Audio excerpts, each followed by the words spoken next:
गुरु की तलाश अगर आप कर रहे हैं तो साधना के लिए आध्यात्मिक गुरु की तलाश आपकी इस वीडियो में पूरी होने वाली है। लेकिन गुरु प्राप्त करने से पहले मैं कुछ तथ्यों के विषय में आपको पहले ही आगाह करना चाहता हूं। जैसे कि आप एक साधक हैं और आप सिद्धि प्राप्त करना चाहते हैं, लेकिन आपके पास कोई गुरु नहीं है, तो गुरु तो आपको मिल जाएंगे और गुरु कृपा भी आपके ऊपर हो जाएगी। और अगर आपके पास सिद्धि भी नहीं है तो सिद्धि भी आपको प्राप्त हो जाएगी और उस सिद्धि के बल पर आप लाइव दरबार लगा सकते हैं। किसी भी इंसान का भूत भविष्य या फिर जो भी प्रॉब्लम्स उसे हो रही हैं, उन प्रॉब्लम्स का समाधान भी आप कर सकते हैं। और जो गुरु होते हैं वो कई तरीके के होते हैं।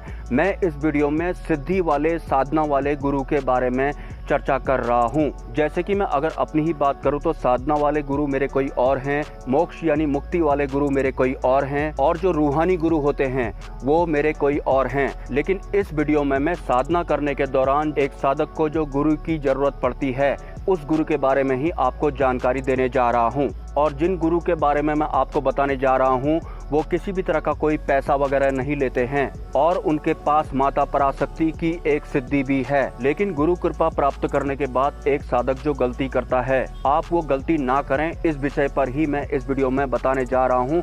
तो बहुत ध्यान से आपको इस वीडियो को देखना है। जैसे कि मैं आपको साधना के लिए एक गुरु के बारे में बता देता हूँ। आपने उन्हें गुरु धारण भी कर लिया और गुरु कृपा भी आपके ऊपर हो गई और उसके बाद आप लाइव दरबार वगैरह लगाने लग गए और लोगों के संकट काटने लग गए। और इस वक्त जब आपके पास एक आध्यात्मिक गुरु नहीं है और हो सकता है आपकी आर्थिक हालत अच्छी ना हो या फिर आप किसी अन्य समस्या से जूझ रहे हों, समस्याएं कोई भी हो सकती हैं, लेकिन गुरु धारण करने के बाद या फिर गुरु कृपा प्राप्त करने के बाद आपको आपके साथ चली आ रही समस्याओं से भी मुक्ति मिल जाएगी और आपकी धन संबंधी जो भी परेशानियां हैं वो भी खत्म हो जाएंगी। मतलब आपकी जो गाड़ी है वो बहुत ही अच्छी तरह ट्रैक पर आ जाएगी।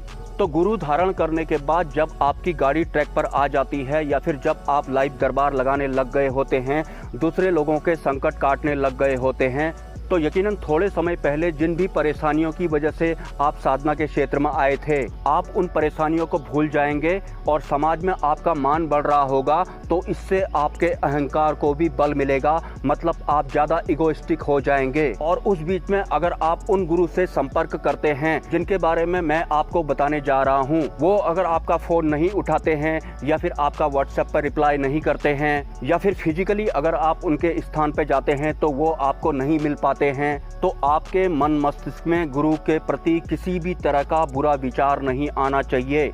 ऐसा नहीं कि आपको सिद्धि प्राप्त हो गई, आपका लाइव दरबार चलने लग गया, उसके बाद आपकी धन संबंधी परेशानियां भी दूर हो गई, लेकिन समय की कमी होने की वजह से आपके गुरु अगर आपसे बात नहीं कर पाए तो घर आकर आप बोलने लग गए कि ये गुरु तो बात नहीं करता है या फिर ये घमंडी है या फिर कुछ भी गलत अगर आप उस गुरु के बारे में सोचते भी हैं या फिर किसी वजह से अगर गुरु आपसे बात नहीं कर पाए, रास्ते में आपको कोई अन्य भगत मिले और आप उनके पास चले गए, भूल कर भी आपको ये गलती नहीं करनी है। आपको सिद्धि प्राप्त होने के बाद या फिर लाइव दरबार लगाने के बाद अगर किसी भी तरह से गुरु की जरूरत पड़ रही है और वो गुरु आपसे बात नहीं कर पा रहे हैं, तो ऐसा नहीं कि आप किसी अन्य गुरु की तलाश में कहीं और निकल पड़े। ये गलती तो आपको भूल कर भी नहीं करनी है। दूसरा, आपको उन गुरु के बारे में किसी भी तरह का बुरा विचार नहीं लाना है। आपको याद रखना है, जैसा कि मैंने वीडियो के शुरुआत में ही बताया था कि माता पराशक्ति की सिद्धि वाले गुरु के बारे में मैं आपको बताने लग रहा हूं। तो अपने अहंकार की वजह से अगर आप अपने उस गुरु के बारे में किसी भी तरह का बुरा बर्ताव करते हैं या फिर बुरा सोचते हैं, तो जिन माता पराशक्ति की सिद्धि उन गुरु के पास है, वो गुरु भले ही अपने हर शिष्य के मन की बात जानने का समय नहीं रखते हैं, लेकिन माता पराशक्ति जो भी इंसान उनके बच्चे के बारे में गलत बोल रहा है या फिर गलत सोच रहा है, वो हर शब्द को सुन रही होती है, नोट कर रही होती है। इस लाइन को भी आपको नहीं भूलना है। और अगर आप ऐसी गलती करते हैं और जितना भी मान सम्मान आपका बड़ा था या फिर जितनी भी धन संबंधी परेशानियां आपकी खत्म हो गई थी, आप पुरानी अपनी वही बुरी हालत वाली अवस्था में पहुंच जाएंगे अगर आप ये गलती करते हैं। तो एक, आपको उन गुरु की बुराई बिल्कुल भी नहीं करनी है, चाहे कोई भी सिचुएशन हो जाए। दूसरा, आपको किसी अन्य गुरु की तलाश में नहीं निकल जाना है या फिर किसी अन्य गुरु के पास जाकर अपनी साधना के बारे में, अपनी सिद्धि के बारे में या फिर अपने दरबार के बारे में चर्चा भी नहीं करनी है। अगर आप ये दो मुख्य गलतियां करते हैं तो आप सिद्धि से भी वंचित हो जाएंगे। इसके अलावा आपकी हालत बिल्कुल वैसी ही हो जाएगी जैसी हालत गुरु ना होने के टाइम आपकी हुआ करती थी। हो सकता है उससे भी ज्यादा बुरी हालत हो जाए। जैसा कि माता पराशक्ति की कुछ लाइन अगर मैं आपको बताना चाहूँ तो माता पराशक्ति ने ऐसे ही एक शिष्य को उसके सामने बोला था कि तू मेरे बच्चे के बारे में क्या बोल रहा था। मैं सबके बारे में कुछ भी सुन सकती हूँ लेकिन अपने बच्चे की बुराई नहीं सुन सकती हूँ। और वो बच्चा पता है कौन था? वही गुरु जिनके बारे में मैं आपको बताने जा रहा हूँ। हालांकि उसके बाद उस साधक ने माता पराशक्ति से माफी मांगी थी और माता पराशक्ति ने उसे माफ भी कर दिया था। और उस साधक ने दोनों गलतियां की थी। एक तो उन्होंने अपने ही गुरु की बुराई करना शुरू कर दी कि गुरु बात नहीं करता है। दूसरा, उन्होंने किसी दूसरे भगत के यहाँ जाकर अपनी सिद्धि के बारे में सब कुछ साफ साफ बता दिया, जिस वजह से उस भगत ने भी कुछ शक्तियाँ उसके साथ छोड़ दी। और 1 महीने के भीतर ही उस साधक की इतनी बुरी हालत हो गई थी जैसी शायद सिद्धि प्राप्त ना होने के वक्त भी उसकी नहीं थी। तो इस वजह से ही मैं पहले ही आपको बता रहा हूँ कि जिन गुरु के बारे में मैं आपको बताने जा रहा हूँ, आपका मन मस्तिष्क हमेशा अपने उन गुरुओं के लिए साफ होना चाहिए।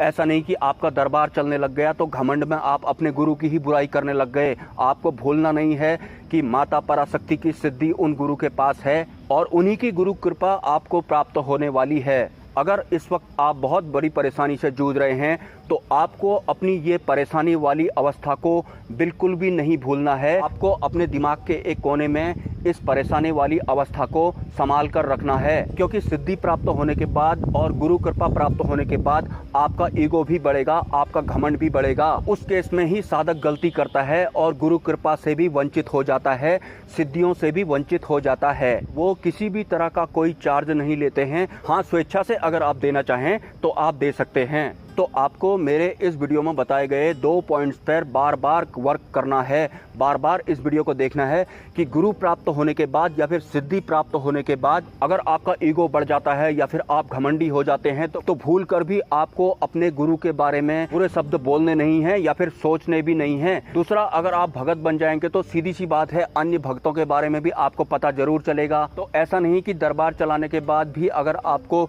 गुरु की जरूरत पड़ रही है और वो बात नहीं कर पाए तो आप किसी अन्य दरबार में चले गए, किसी अन्य गुरु की तलाश में चले गए। ये 2 गलतियां तो आपको भूल कर भी नहीं करनी है। और ध्यान रहे, भले ही आपको मेरा ये वीडियो देखते वक्त ऐसा लग रहा होगा कि मैं ये गलती बिल्कुल भी नहीं करूंगा, लेकिन जब आपको मान सम्मान मिलने लगेगा या बाकी लोग आपको गुरुजी बाबाजी बोलने लगेंगे, आपके पैर छूने लगेंगे, आपके स्थान पर अपने संकट काटने के लिए आने लगेंगे, तो यकीन मानिए आप घमंडी भी हो जाएंगे और उस बीच में आप ये 2 लाइनों को भी भूल जाएंगे। और अगर उसके बाद आपने ये 2 गलतियां कर दी, जिन 2 गलतियों के बारे में मैंने इस वीडियो में चर्चा की थी, तो आप सिद्धि से भी वंचित हो जाएंगे और गुरु कृपा से भी वंचित हो जाएंगे।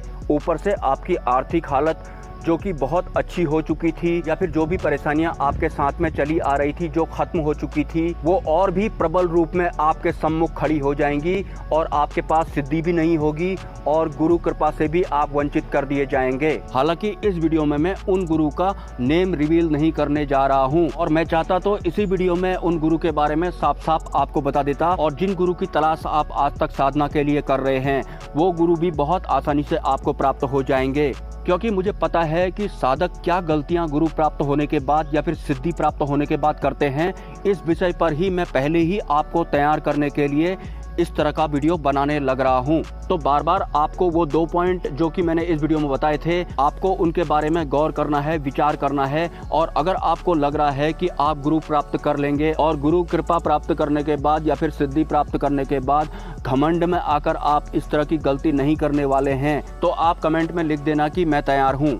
और जैसे ही सही समय आएगा मैं आपको साधना के लिए जिन गुरुओं की कमी आपको आज तक खल रही थी उन गुरु के बारे में साफ साफ बता दूंगा।